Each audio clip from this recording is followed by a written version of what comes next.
Takeaway dunk.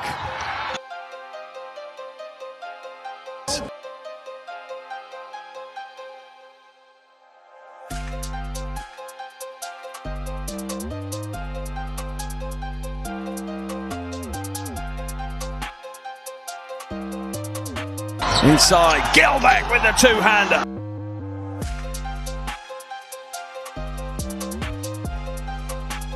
Takes a run up. Wide open for three. Brownlee, 39 puntos. Hello mga ka-sport. Welcome to my channel. Please like and subscribe. Maraming salamat po.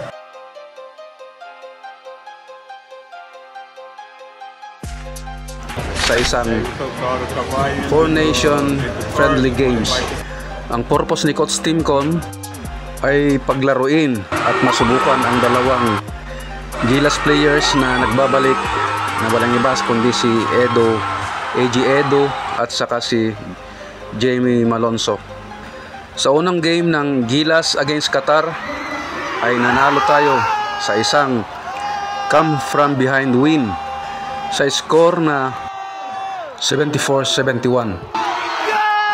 Dikdikan ang laban pero sa huli nanalo pa rin ang ating Gilas Pilipinas.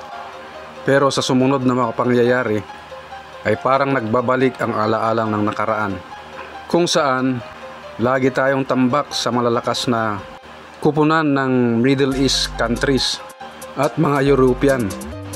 Sa laban ng Gilas at Lebanon sa Doha ay tinambakan tayo ng Lebanon ng 21 points at mas malala sa huling naging laban natin kontra sa Egypt na tinambakan lang naman tayo ng 31 na puntos. Naglilibang lang ang mga players natin.